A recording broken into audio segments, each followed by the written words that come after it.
Sveiki visi! Kaip sekasi? Aš esu Amanda Santos iš kanalo Amanda Santos Bear.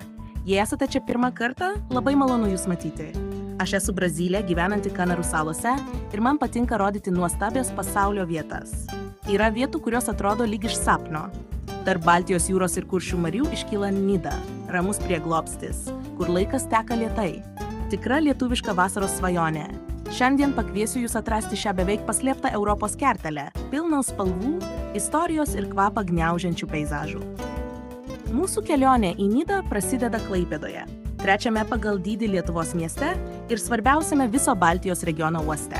Įkurtas dar viduramžiais, šis uostas šimtmečius buvo vartai prekybai ir kultūroms, atvykstančioms iš jūros. Būtent iš čia išplaukė keltai, kertantis Marijas ir nuvežantis į visiškai kitą, beveik nepaliestą pasaulį, Kuršių neriją. Kelionė trumpa, tačiau ji jau suteikia nuotykių jausmą, lyg paliktume modernų miestą ir žengtume į ramybės bei gamtos prieglobstį. Kiekviena minutė kelte atrodo kaip kvietimas pamiršti skubėjimą ir pasiruošti atrasti vieną žaviausių Lietuvos vietų. Kai keltas galiausiai pasiekia krantą, pradedame važiuoti keliu, kertančiu Kuršių neriją. Tai ramus maršrutas. Kuršių nerija, kur įsikūrusi Nida, yra siaura smėlio juosta, apie 98 km ilgio, skirianti Baltijos jūrą nuo Kuršių marių. Visa ši teritorija priklauso Kuršių nerijos nacionaliniam parkui, saugomam UNESCO. Parkas išsaugo ne tik unikalią gamtą, judančias kopas, miškus ir nepaliestus paplūdimius, bet ir vietos kultūrą, su žvejų kaimeliais, spalvingais nameliais ir tradicijomis, kurios nepavaldžios laikui. Toliau važiuojame keliu, kol pasiekėme nacionalinio parko įėjimą. Čia visi lankytojai sumoka gamtosaugos mokestį, kuris padeda išlaikyti šį rojų saugomą. Tai simbolinis priminimas, kad įžengėme į ypatingą vietą, kur gamta ir kultūra turi būti globojamos su pagarba. Kelionė šiuo keliu yra tarsi įžengimas į kitą pasaulį. Kiekviename posūkyje atsiveria atviruko verti vaizdai, o vietos ramybė kviečia sulėtinti tempą ir iš tikrųjų pajusti Lietuvos grožį. Nida yra didžiausias Kuršių nerijos kaimas ir kartu vienas žaviausių Lietuvos kampelių. Pirmas įspūdis užbūrė savo vaizdais. Mediniai nameliai, dažyti ryškiomis mėlynos, raudonos ir rudos spalvų tonacijomis, daugelis su baltais ornamentais ir dekoruotais langais. Tokie pastatai būdingi vietos žvejų tradicijoms ir suteikia Nidai jaukią atmosferą, tarsi žengtume į atviruką. Be žavingo vaizdo, Nida turi stiprų ryšį su kultūra ir menu. Čia 1930 vasarodavo vokiečių rašytojas Thomas Mann, įkvėptas ramybės ir peizažų. Šiandien jo namas yra muziejus, atviras lankytojams, pabrėžiantis Nidą kaip kūrybos prieglobstį. Vaikštant gatvėmis lengva suprasti, kodėl tiek daug menininkų ir keliautojų čia randa įkvėpimo. Tačiau Nida ne tik istorija ir tradicijos. Ji taip pat kviečia susilieti su gamta. Apsupta milžiniškų kopų, pušynų ir Kuršių marių, ši gyvenvietė yra pradžios taškas žygiams, dviračių išvykoms ir poilsiui prie vandens. Paprasta ir kartu didinga, Nida saugo tai, ką daugelis vadina tikra lietuviška vasaros svajonė.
Praleidau savo dienas Nidoje apsistojusi viešbutyje Jūratė, kuris turi įdomią ir seną istoriją. Pastatas atsirado kaip smuklė, kuri daugiausia veikė kaip pašto stotis ir užeiga. Apie piešinių Fonsenšenų sidmų metus jis jau buvo žinomas kaip Karalienė Luiza, nes pasakojama, kad pati Prūsijos karalienė Luiza čia lankėsi, bėgdama nuo artėjančių prancūzų kariuomenės. Ši vieta greitai tapo pusiasalio orientyrų, priglaudusią keliautojus, pirklius ir smalsuolius, atvykstančius į šį atokų Lietuvos kampelį. Bėgant metams, pastatas buvo pritaikomas, modernizuojamas ir gavo dabartinį pavadinimą, pagerbiant Jūratę, jūros deivę lietuvių mitologijoje.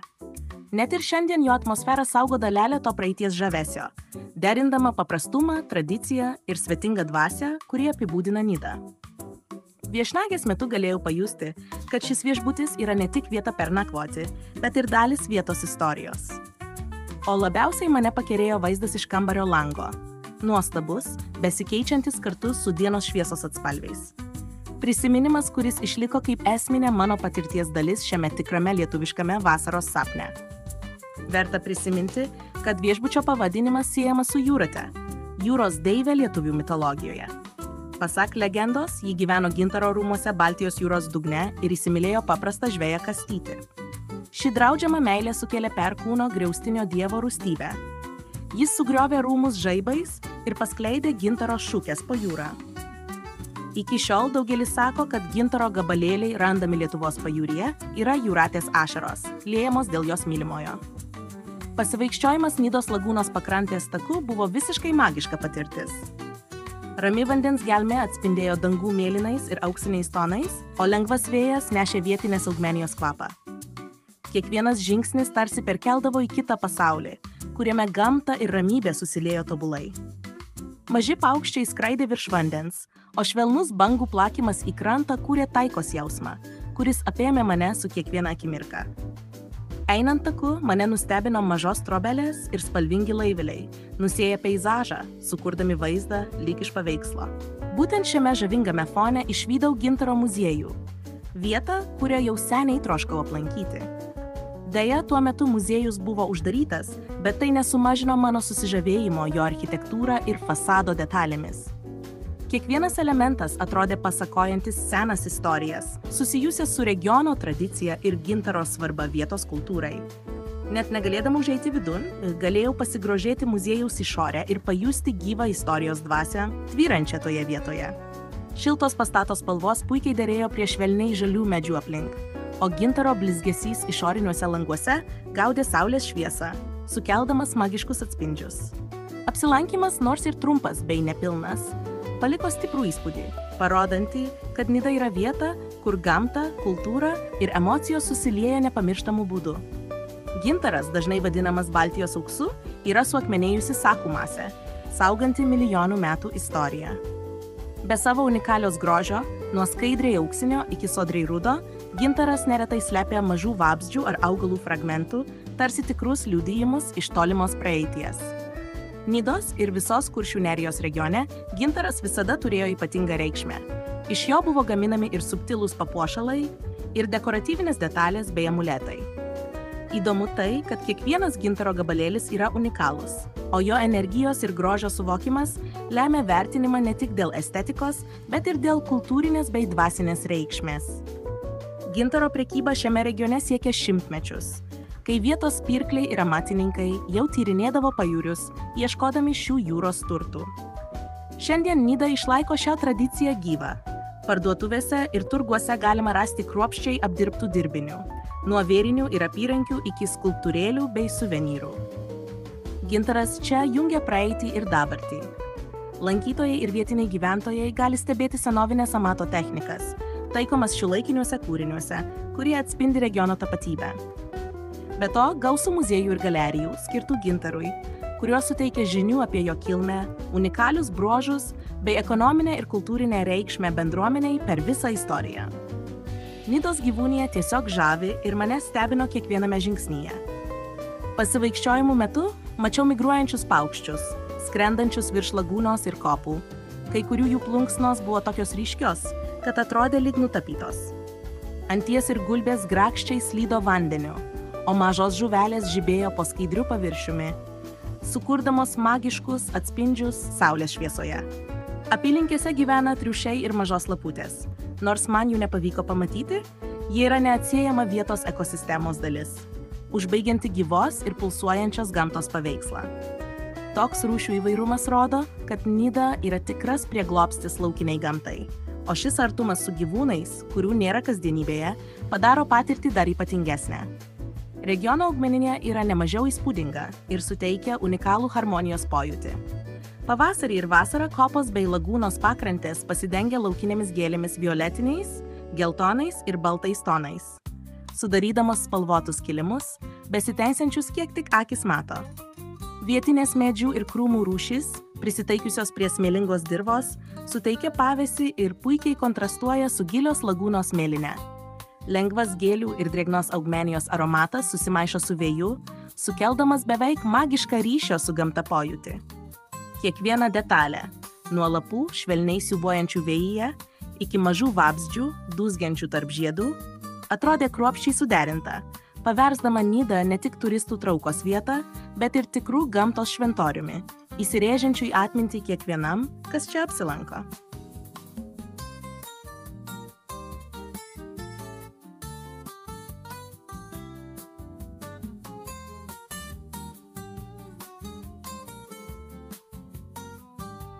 Prie Kuršių marių Nidoje stovi skulptūra vaizduojanti gitarą grojantį vyrą.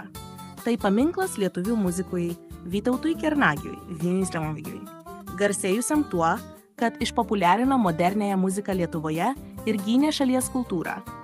Skulptūrą sukūrė Romualdas Kvintas. Ji kviečia lankytojus prisėsti šalia ir pasimėgauti ramių peizažų, paverčiant šią akimirką meno ir apmąstymų patirtimi.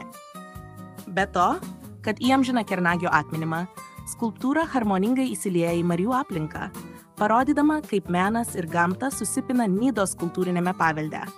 Pamatyti Baltijos jūrą pirmą kartą buvo jaudinanti ir neužmirštama patirtis. Ramus jos melsvai žalsvi vandenys mane pasitiko energiją, priminusią Brazilijos šiaurės rytų pakrantę, atnešdami lengvą ir gyvybingą vasaros pojūtį net tokiose tolimuose žemėse. Baltijos jūra yra unikali. Nors ji palyginti sekli ir mažiau sūri nei kitos jūros, ją supa išsaugota gamta bei istoriniai miestai. Todėl ji yra centrinė regiono kultūros ir ekonomikos dalis. Jausti sūrų vėją, girdėti bangų ošimą ir stebėti begalinį horizontą privertė mane suvokti, kaip Lietuva sugeba vienoje vietoje sujungti žavesį, istoriją ir gamtą. Jūros energija, lydima kopų bei aplinkinių miškų grožio, šią akimirką pavertė dar ypatingesnę ir dar labiau sustiprino mano meilę pažinčiai su šia nuostabia šalimi. Nida iš tiesų yra kvapą gniaužianti vieta, kur kiekvienas kampelis atskleidžia stulbinančius vaizdus. Nuo marių iki kopų, nuo miškų iki žavios architektūros. Neįmanoma nepasiduoti šio grožio kerams. Viena iš paprasčiausių, tačiau nepamirštamiausių patirčių Nidoje – pasivaikščiojimas mišku, praktikuojant vadinamąjį miško maudynės, kurios šiandien yra pasaulinė gerovės tendencija. Miškai supantis šį kraštą daugiausia yra 9 sodintos pušynų girios, kurios sustabdė slenkančių kopų plitimą ir suteikė vietovę ypatingo žavesio. Vaikščioti tarp aukštų medžių, kvėpuoti sakais prisotintų grynų orų ir girdėti tik paukščių čiulbesį bei vėjo šnaresį – tai giliai atpalaiduojanti, beveik meditacinė patirtis. Šios aplinkos energija yra unikali.